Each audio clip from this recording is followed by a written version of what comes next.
Welcome to Season 8 of the Finding Peace podcast. This season is focused on practical, trauma-informed tools you can use in everyday life. When emotions run high, relationships feel heavy, or your nervous system needs support.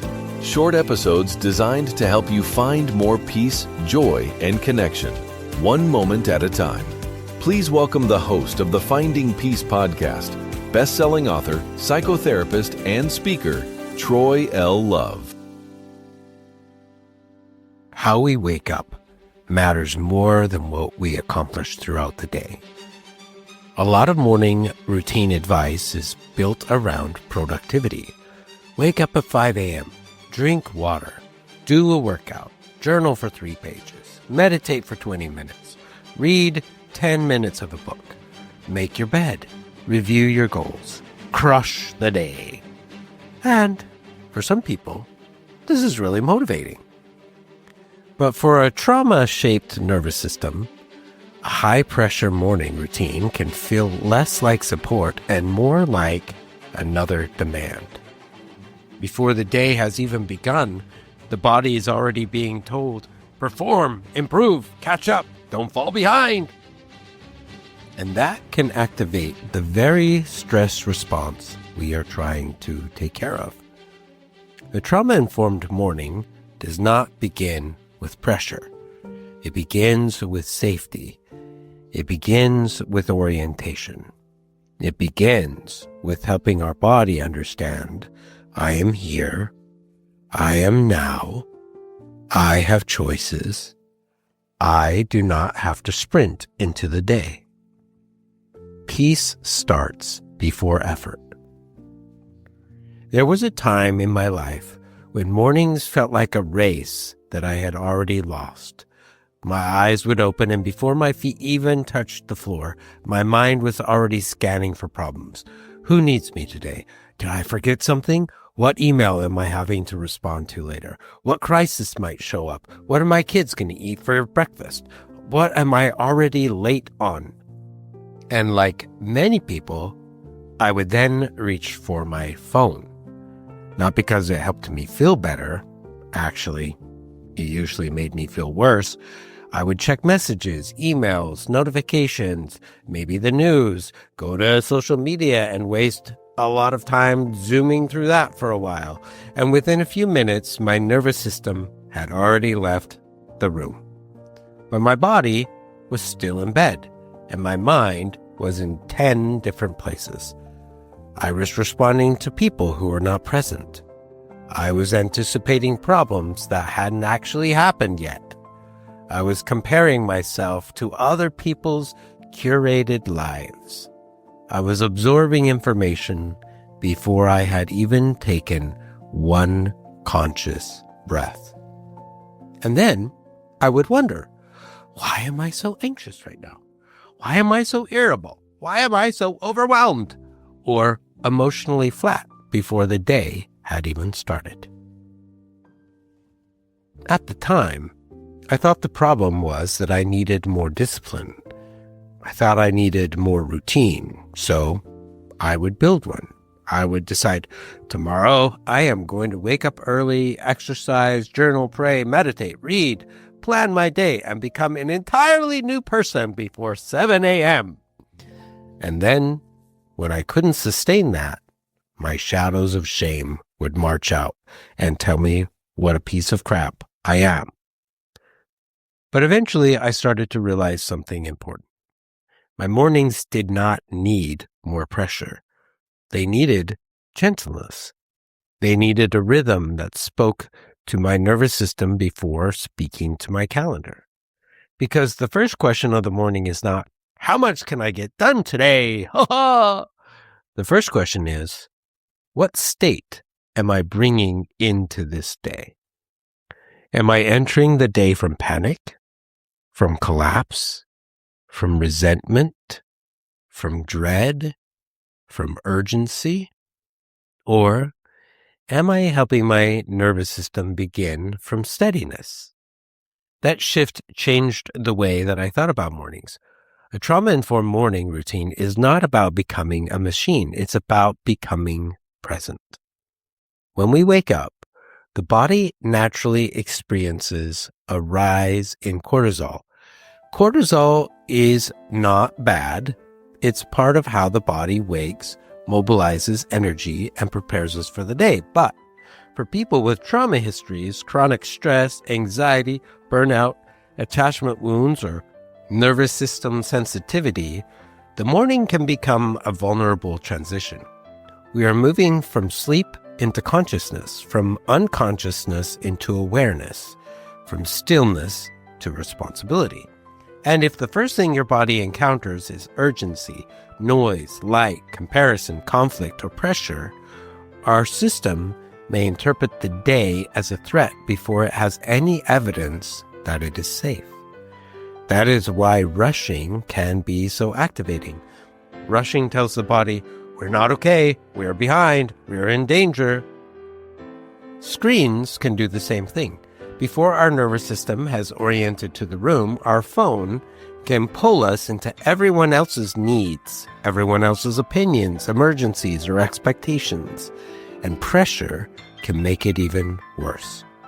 When the morning begins with, I have to fix myself, I have to optimize myself, I have to prove myself, the body does not feel supported. It feels evaluated. A trauma-informed morning asks a different question. Not, how do I dominate the day, but how do I help my body feel safe enough to enter the day?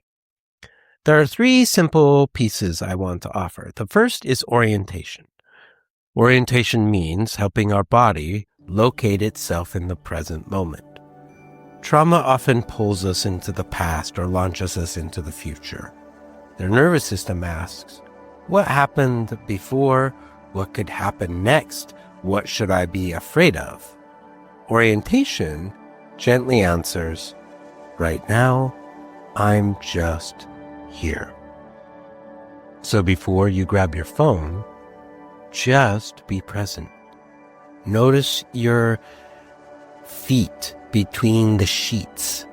Notice the temperature of your bed.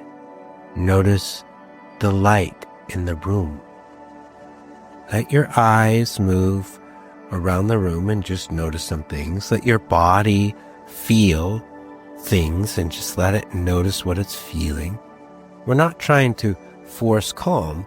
We're giving our brain updated information. This is my room. These are my sheets. This is morning. I am not back there. I am not in tomorrow yet. I'm here. The second piece is gentle movement. Gentle movement is a way of telling the body we are alive. We can move with care. That might be stretching your hands, rolling your shoulders, sliding your feet in between the sheets, pressing your feet into the floor, taking a slow walk to the kitchen, doing a few neck rolls, standing in the doorway and reaching your arms overhead. For some people, a full workout in the morning is regulating. For others, especially if their nervous system is already activated, intense exercise first thing can feel like more adrenaline. The question is not what should a morning routine look like. The question is what kind of movement helps my body feel more present. The third piece is one regulating act before productivity. This is the heart of trauma-informed mornings. Before we produce, respond, achieve, explain, serve, fix, or perform, offer our nervous system one act of support. 1, not 20. One regulating act. It could be drinking water slowly, stepping outside and feeling the morning air, making tea or coffee without multitasking, putting a hand on our chest and taking 3 gentle breaths, reading something grounding, saying a prayer, listening to calming music, letting sunlight touch your face, writing one sentence in a journal, saying, "Today, I will move at the speed of presence." The act itself does not have to be impressive. It just has to communicate support, because many of us begin the day by abandoning ourselves. We wake up and immediately leave our bodies. We get onto our phones. We do our task list. We get into other people's expectations. We get into fear. We get into performance. A trauma-informed morning is a practice of returning to ourself before we give ourselves away. And at Finding Peace, I often talk about attachment wounds.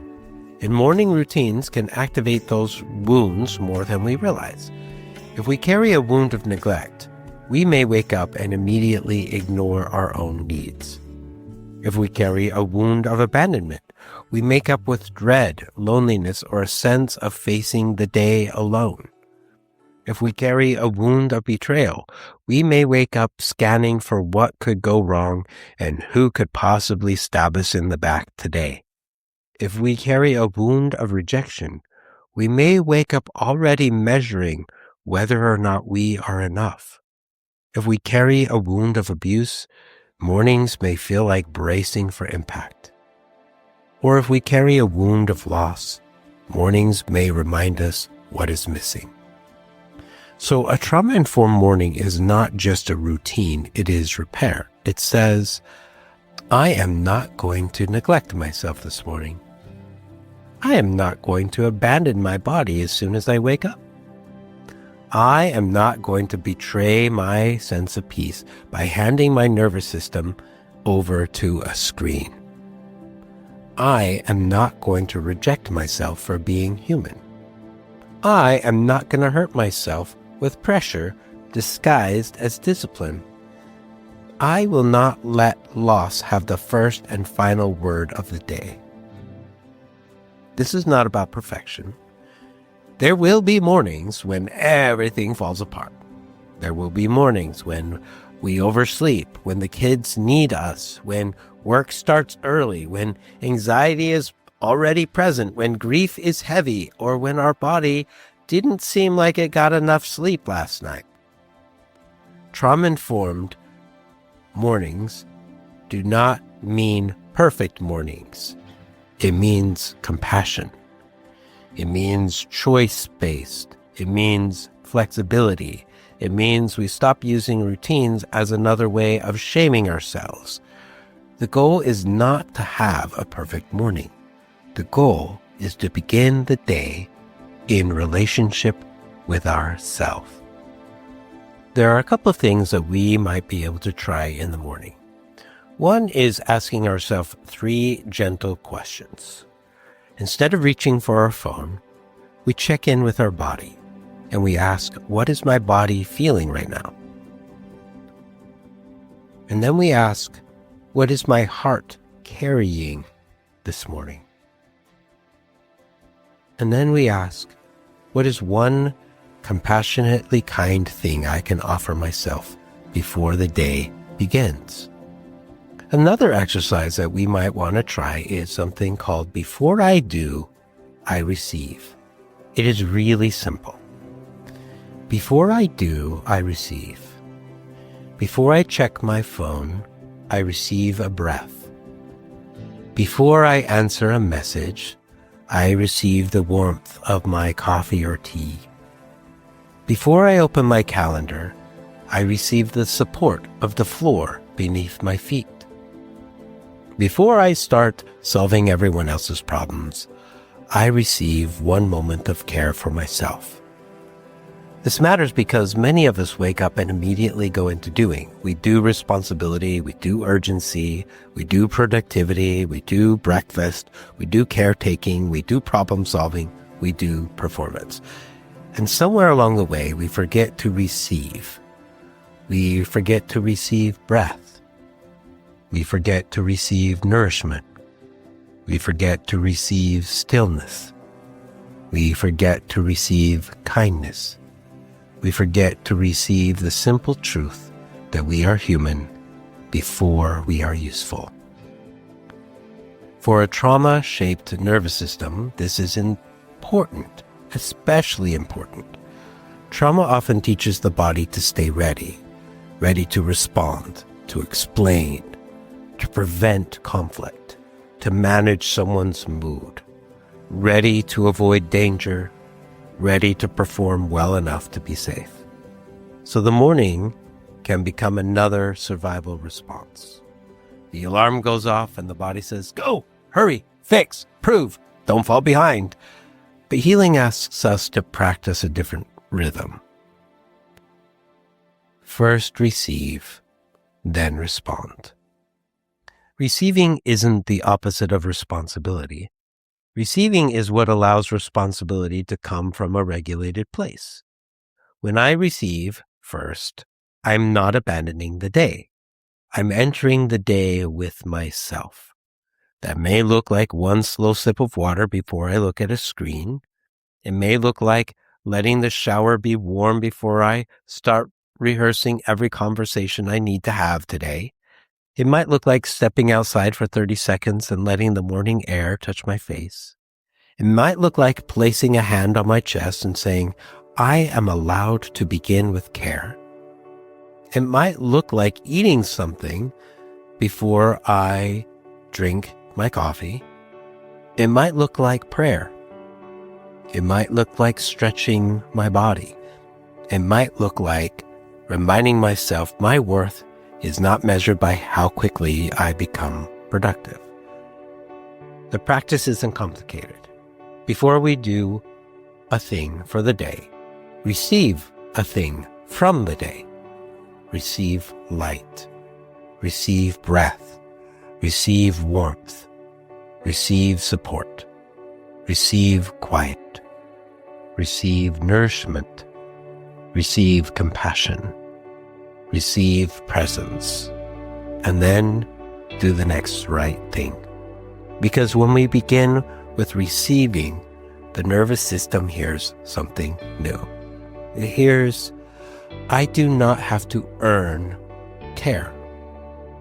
I don't have to abandon myself to be responsible. I don't have to rush to be worthy. I can be supported before I'm productive. I can begin the day as a person, not a machine. So this morning, or maybe tomorrow if you have already woken up this morning, try this. Before your first task, pause and ask, what can I receive before I do? Maybe it's a breath. Maybe it's a sip. Maybe it's a stretch. Maybe it's a moment of sunlight.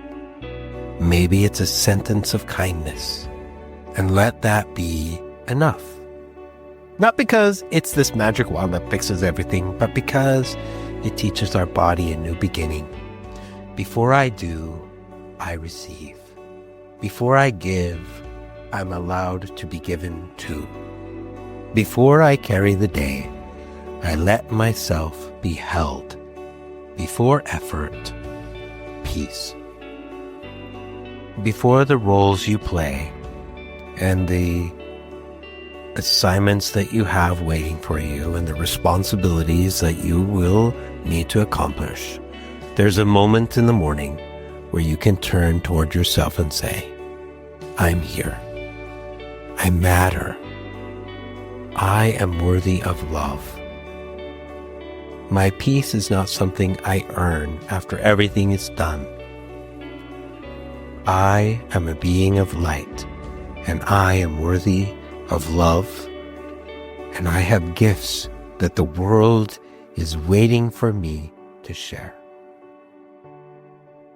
Remember, you are enough, you matter, and you are so worthy of love and belonging.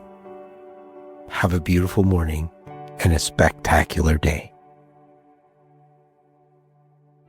You've been listening to the Finding Peace podcast. Special thanks to Intrex for providing the theme music for this season and helping set the tone for reflection, grounding, and hope. If this episode supported you, please like, subscribe, and share the Finding Peace podcast. Your support helps these practical, trauma-informed tools reach more people who are seeking peace, clarity, and connection. To explore more resources, workshops, and upcoming events, visit findingpeaceconsulting.com. The Finding Peace podcast is hosted by best-selling author, psychotherapist, and speaker Troy L. Love. Until next time, remember, you are worthy of love and belonging.